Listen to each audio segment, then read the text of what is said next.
I'm now being joined by the governor of Kaduna State and the chairman of the APC campaign organization for the Ekiti governorship election, Governor Sani. Thank you so much for talking to us on Sunday Politics. Thank you very much. Yeah, give us an idea. You said you made a promise that you are going to come and deliver, but the opposition is saying you rigged the election. What do you have to say to that? I would say that clearly the opposition were never on ground. You will agree with me that you've been in it yourself for many days, and I have no sign that any opposition candidate was actually campaigning.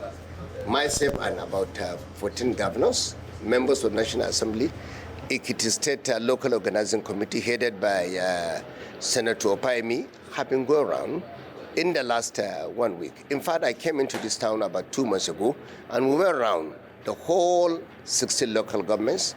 Many people have gone to 177 wards, and we have people on ground in 2,445 polling units of Ekiti State. Unfortunately, we didn't see any opposition candidate campaigning either at the level of polling units or at the ward level.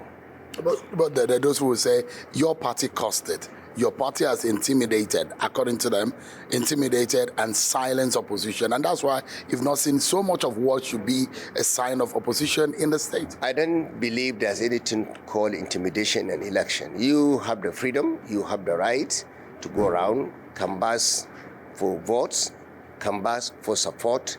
If you have anything to offer, you should go out and talk to the people. They will give you the opportunity. But unfortunately, let me tell you, most of these political parties only campaign on the social media or in the media generally. They are not on ground. That's what I kept saying. Recall about 4 months ago, I made it clear in Kaduna when we had our by-elections and we won everything in Kaduna. I made it clear to everyone that opposition focus on social media, focus on propaganda. But there are two battles in an election. You either win propaganda battle or you win political battle. We focus on winning political battle, or the opposition focus on propaganda battle. They can win it. But politics is about winning at the polling unit, winning at the ballot box, and ensuring that you go around to canvass for support and tell the public and the teaming youths, women, groups, and all the relevant stakeholders what you can offer. Unfortunately, let me say it here, in Ekiti, Governor Oyebanji have done extremely well. You can see the level of inclusivity. When I came here... When you say well, what do you mean well? In terms of infrastructure, security issue, there are complaints here and there about taxation, there are complaints about the state of education, healthcare. How do you substantiate all that? I can tell you, if you go around Ekiti State, you agree with me that Governor Oyebanji have moved many hundreds of primary healthcare facilities from level 1 to level 2. That was never in existence in Ekiti State. That is number one. You have to understand. A lot of people do not understand the level of healthcare decay in Ekiti State before he came. That is number one. Number two, you go around talking about infrastructure. Go around Ekiti State. Even Ado Ekiti here, you've seen the level of infrastructural revolution he has done here in Ekiti State. Of course, I also had opportunity of talking to non-indigenous who constitute about 40% of the voters here in Ekiti State. And they told me clearly, the man has been running inclusive government, carrying them along, and most of them came out yesterday and voted for the governor. For me, also looking at his effort in addressing the issue of pensioners, their benefits, and workers is unprecedented. Most of them are really happy because he's one governor that have gone down to the grassroots. So you will go to the president, going to report to him, the leader of your party, that you have delivered on the mandate that the party gave you as a chairman of the campaign. But in truth, what are the secret you'll be telling the president? Because I know there will be signals that you have gotten on the field to tell the president about what could happen to your party in 2027. Because the warning is that opposition is telling your party that game is over and they are going to chase you out of town in 2027.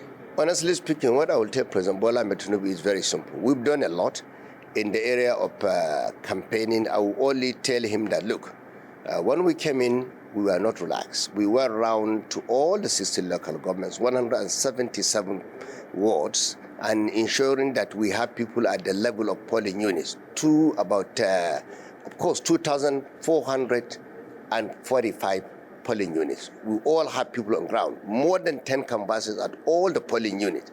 It's massive.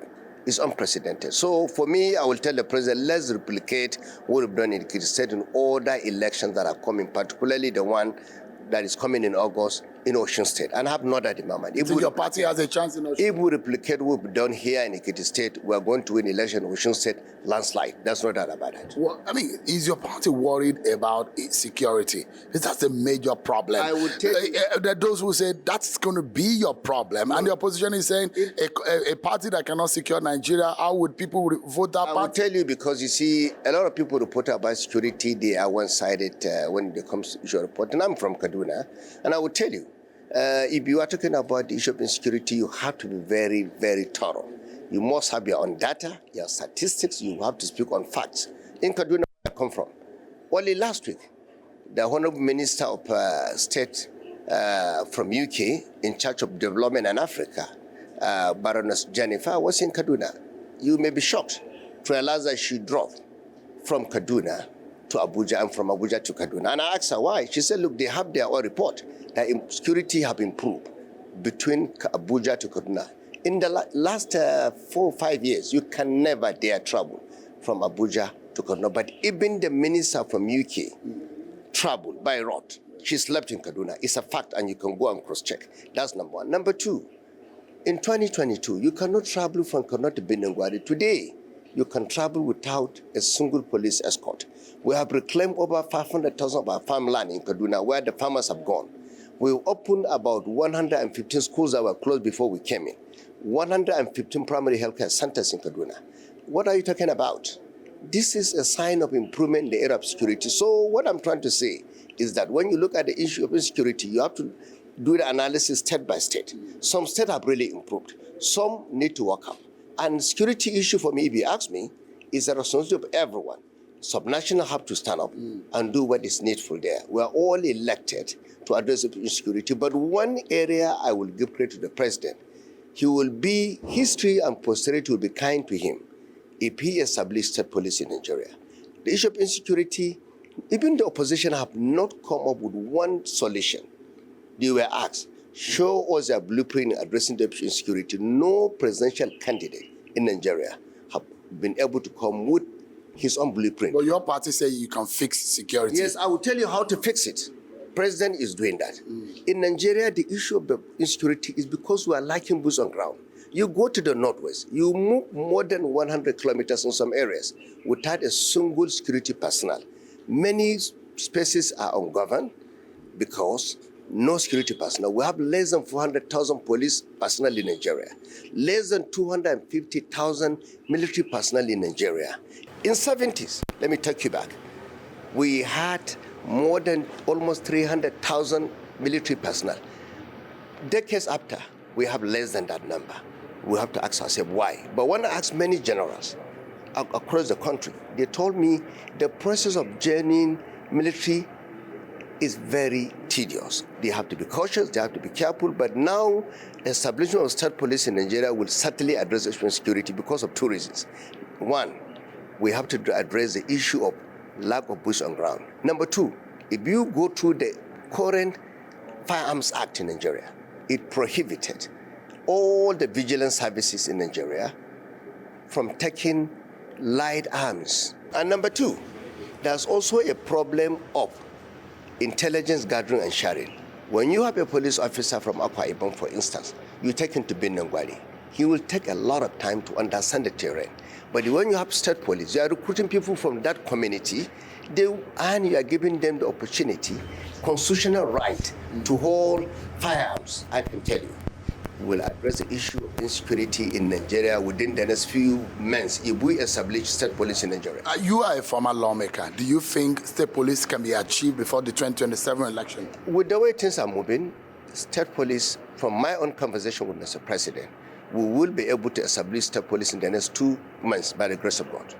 The president wants it? It will be done. The president wants it because the president, I also sat down with the president and I talked to him about it, and he agreed with me. President Bola Ahmed Tinubu was one person who fought for true federalism in Nigeria. You're talking about true federalism in Nigeria, It's about devolution of power. But one area that's more important, some of you governors will mismanage and misuse it. because it's also a matter of lack of knowledge by some people.